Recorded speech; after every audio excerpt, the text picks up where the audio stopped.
Hello, what's up, Ghana? My name is Joseph Kinkon Agbeko, 3 times World Bantamweight World Champion. Keep watching Men's Sports TV. Keep your channel live. Hello, sports lovers. Welcome to Med Sports TV, Africa's first choice online sports portal. In today's episode, we shall be previewing the Tyson, the Gypsy King Fury bout versus Deontay, the Bronze Bomber Wilder. But before I introduce my guests, kindly subscribe to the channel, like our content, and also share so others can also enjoy. Today, I have with me the General Manager of Ace Power Promotion, Isaac Amankwa.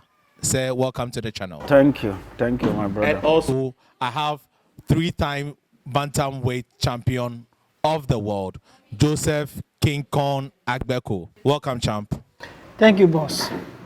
Mr. Amankwa, what are your thoughts on the Fury Wilder 3?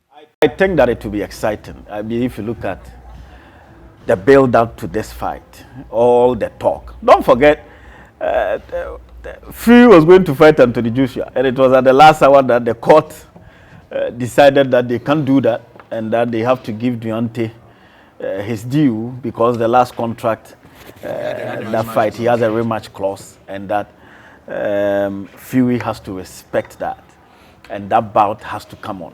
Looking at all that has happened, and looking at the fact that it looks like Deontay Wilder really won the real match. I mean, you could see it from his eyes. You watch their press conference. He says he won't talk. He never uttered a word. Don't you think that was cowardice? You can tell me any way you want, but the point I could see from him is that he's saying that, listen, I won't make any noise. I'll do my talking in the ring. That's what I picked from what he was doing. But listen, you can't write off Tyson Fury too, because listen, I watched one of his training and the body shots he was taking, standing at one place and allowing people to give him body shots. Just like you could see that, Charlie, it won't be easy. But I think that with everything that I have seen, and with the fact that Deontay Wilder was accusing Tyson Fury of a lot of illegal stuff and all that, and he was even putting it on the dress he wore that day to come into the ring. A lot of things has happened, and I feel that he wants to make a statement. I could see it from his eyes. Can I ask? Yes, go ahead. Do you believe in the Glove Gate saga? I wouldn't say I believe in it, but you see, as for boxing, champ is here. I mean, a lot of things can happen behind the scenes on the blind side of a lot of people. So I would also say I would dismiss it. But I wouldn't say I believe it, because of course this was a high-level fight, and I don't think, the people involved would have allowed that to happen if it did happen. But I see like Deontay making a statement. I can see it in his eyes, and if he can, of course, people say he has one power, One trick pony. if that day, the Gypsy King does not run him over like he did the last time, then he has a chance. But the way I see him talking, and the way I see his training and the focus and his eyes, I could see somebody who is really focused and really ready. Focus, I guess, is focus. Yes, I could see that clearly. He believes in the allegations, which personally I... So he feels that he never lost the fight. That's how he feels. He feels that the fight he lost because, there were some things against him and a lot of things were against him. So he really didn't lose it on a genuine basis. When a boxer feels like that, he wants to make a statement. So it's like he feels like on a normal day, he couldn't have lose that fight. So I feel it's going to be an exciting bout. As I'm sitting here, I still don't know whom I'm putting my money on. The last time I put it on the Gypsy King, but this time, as I've said, I feel like Deontay wants to make a statement, and Tyson Fury have to watch out. I'll come to you from a promoter's perspective. Okay. But, champ, as a former champion, you have been there. Deontay Wilder has made a lot of allegations, but who do you think and how do you see the fight going? Because Fury, they drew the first one. Fury knocked him out in the 7th round. and or there was a technical knockout, then this third one. How do you see the fight playing out right from 22nd February 2020 till now? How do you see it going on? All the news happening around the bout. I would say Wilder and Fury's fight so far is the biggest fight right now of the year. Wilder is my favorite. Okay. Yeah, no doubt, he's my favorite. I love Wilder because he's caught the ball. He's caught balls. He's someone that is not scared of anyone. He's got that heart, the street's heart. You know, he fought Fury and was very close. The first one was draw, yes, which most people believe Fury could have taken it or something. Who do you think won the first one? That is the decision from the officials. It was draw. You know, but he dropped Fury in that one. You know, and he did very well in that fight. Do you get me? But it was a tough one. If he was, and he still kept his belt after the fight. If he was someone, let's say me, for instance, I wouldn't want to give Fury a rematch. Good. Because I see him as a threat.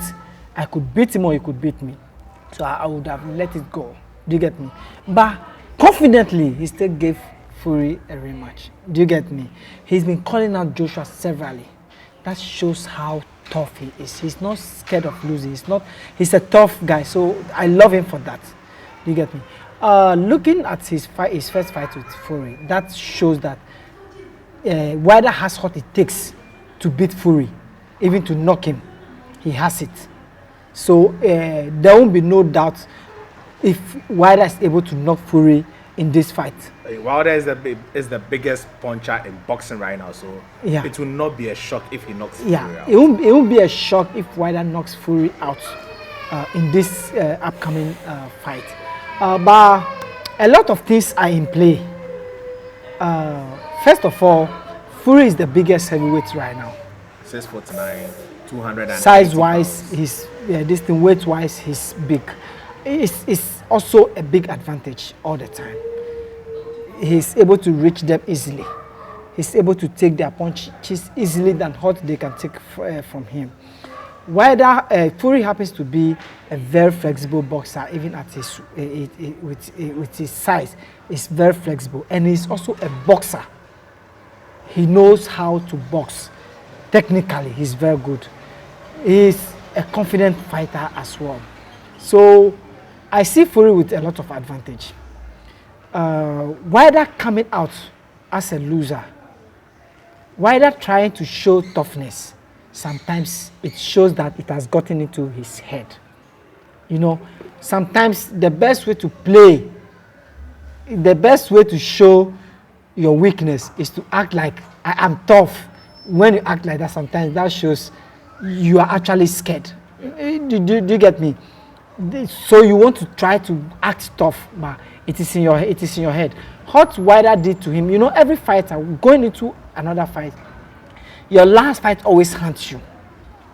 If you lose your last fight and you're going into another fight, that fight plays a role in your head. If you win your last fight and you're going into another fight, that confidence plays a role in your upcoming fight, and it will play a role in Wilder's heart, in his head. Do you get me? Wilder has changed trainers. You know, it could be to his advantage or to his disadvantage. You know, he has known the old trainer for a long time. They've done a lot of things for a long time. They've been winning all their fights until the last one they lost to Wilder. Fury. To Fury. You don't know what and what they've been doing to be winning all those fights. Malik Scott has always been in Wilder's but camp. he has not been the head coach. So he coming as a coach to train Wilder. There's a mutual spiritual connection between two people. You know, there's someone when the person sits behind you and says something, there's some effect in it from a different person as well. So Malik coming on board right now as the new trainer, it could help Wilder or it could affect him. Yeah. You know, and I could see from their training and stuff that Malik is a skillful boxer. Yes. I love him. I respect him. He knows boxing. He understands the game. He knows boxing, you know. And I could see Malik is teaching Wilder. You know, I don't feel Wilder's supposed to be getting any lesson going into his fight with Fury. I feel he's supposed to build more durability, more strength, and everything that he had before. Yeah. He should build the same thing on what he already have. Better what he has. What he has already, he should just better it going into a fight with Fury, but not to now try to start a new thing in terms of developing new skill going into a fighter who is already a skillful fighter. Malik said the skills has always been there, but then there was no need to show it. So now they want to show it. It could help them now, but looking at the one who they are going to fight. You know, see Floyd Mayweather, right? Yes. When Floyd is fighting a skillful fighter, that is an easy day for Floyd. Yes. Because you can't be too skillful than him. You don't know it more than him. So that means you are coming to do draft with him. He will think better. He will show his skills better. That means he will beat you easily. But when you put Floyd in the ring with a rough fighter who doesn't come with skill but come anyhow, it becomes the toughest day for Floyd.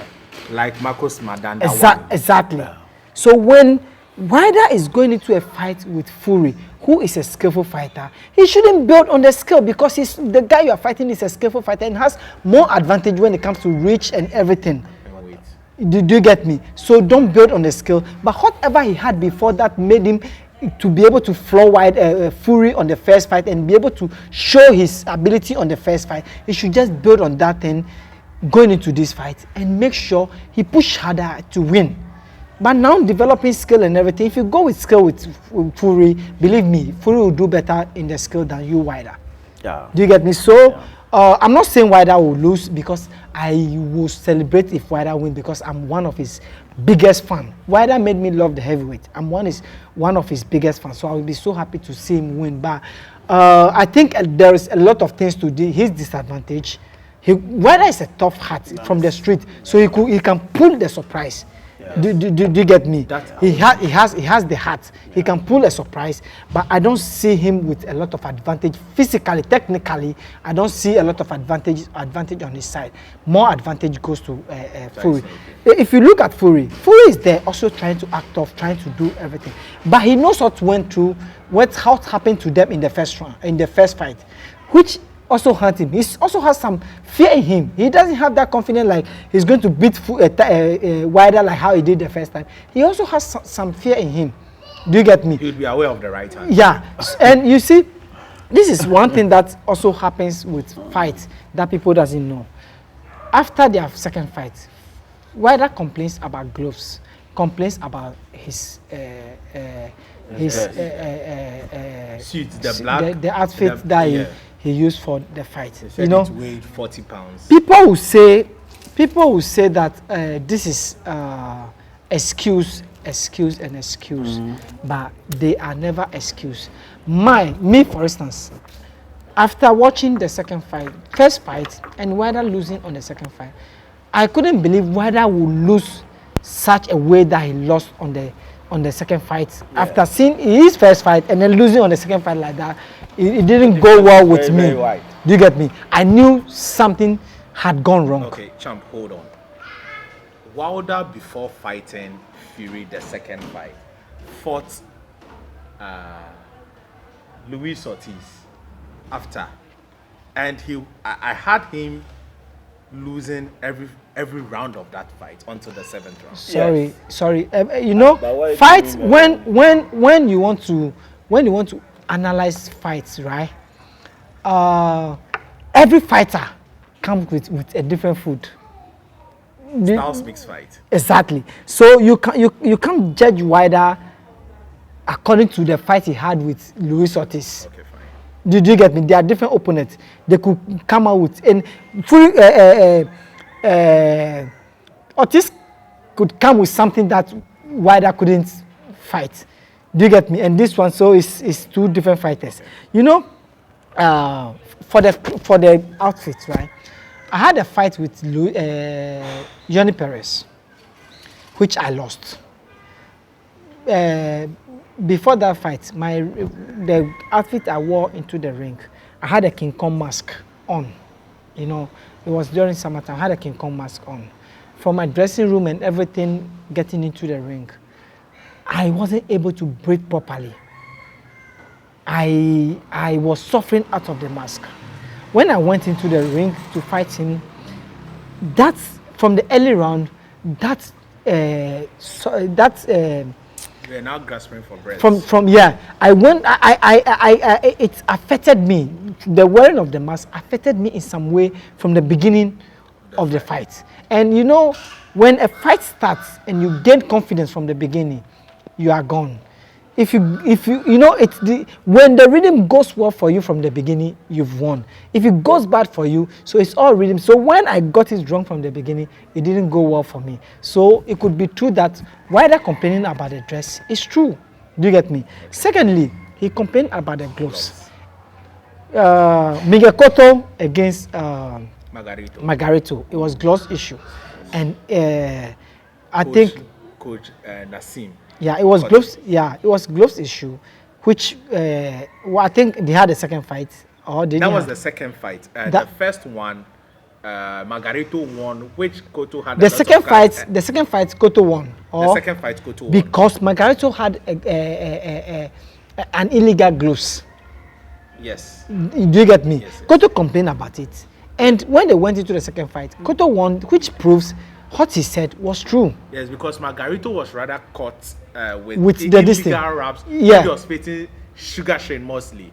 And that was what he was doing against everybody. Including, I think, Ghana's own Joshua Clottey also. Everybody. Oh, you see, let me give you a typical example, personal experience, right? When I fought Abner Maris on the first fight, at the weigh-in, we picked gloves after weighing. So when we went to pick the gloves, he picked Race or Mexico's. He picked some gloves. Race is a Mexican glove. It's a puncher's glove. Yeah. So he picked Race. I work with Everlast. I picked Everlast. But when my team saw his gloves, they realized this gloves there's something wrong with the gloves. So they complained that no, this gloves is smaller, is this and this, and so they put the gloves on the scale because we wear 8 ounces. 8 ounces. So they put the gloves on the scale, and both gloves weighed exactly 8 ounces. But when you look at the two gloves, his gloves doesn't have enough pad. So everything from the pad was pumped inside here. So the glove doesn't have enough pad. But my gloves was fitted properly. So in the ring, whenever he hits me, I feel it. The way I'm supposed to feel confident to be able to take his punches easily, I couldn't feel that confident because every punch that hits me feels like the bones, like I'm being hit with the bones, with a stone. Do you get me? So there are things that I could confidently go in and do and make it easy for me, but I couldn't do them because I was thinking about the pain when the punch hits you, what you feel. So all those things plays a role in a fight. So if what I said something about Fury's gloves, and if it's true, a lot of things will expose Fury on this upcoming fight. You know, so to me, this is all I can say. I believe maybe from the first or second or third round, we could easily see who will be winning the fight. Clearly. Okay. Clearly. Okay. But let me come from the promoter's point of view. Do you think that Wilder not talking or looking so serious, he says he wants redemption, it's a way of promoting the fight? People will want to see, this guy is quite serious and we want to see what he can do. If they release a ticket for that fight right now, it will finish within 1 hour. You know that. That fight, they don't need much promotion to promote that fight. No, I was saying when they release the ticket, within an hour, it will finish. You are saying that Wilder not talking maybe was, an action just to promote the bout or to get people to rush to. buy the ticket and all that, or probably to get a lot of the pay-per-view to be able to watch that fight. And I'm telling you that I don't think so. I think that it is just a way to say that I am focused. I'm not going to exchange any words. I'm just focused. I want to get into the ring and do my talking in the ring. Those were the final words from the general manager of Ace Power Promotion. Champ, let's have your final words. I believe this is going to be a very exciting fight. The fans can't wait, you know. I believe in Wilder. I know he's got a heart. I know he can pull through. He can come back and get his title back. But I think personally, Fury has more advantage than him as at going into this particular fight. Okay. Mr. Mankwa, what are your final words? Oh, so of course, you know that as I told you, as Champ has said, the fight is going to be exciting. But I believe that there will be redemption. I believe it with all my heart. Because I have watched the training of the two of them, and I have seen the way Wilder is focused. And as Champ said, he has that street heart. And I believe that he will make amends this time around. Honestly, I'm putting my money on him. All right. So those were the words from the experts. Champ believes Wilder has the advantage, and Mr. Mankwa believes Wilder would win. For me, my money is on Tyson Fury, round 5 KO. Thank you for watching. Subscribe to the channel, press the like button, share our content so others can enjoy. Stay positive. Au revoir. Bye-bye. And I didn't say I believe Wilder has more advantage. I am saying Fury has more advantage than Wilder, but Wilder could pull the surprise because he's got that heart to do it. Hello, what's up, Ghana? My name is Joseph Kinkwana-Agbeko, 3 times world bantamweight world champion. Keep watching Men's Sports TV. Keep your channel live.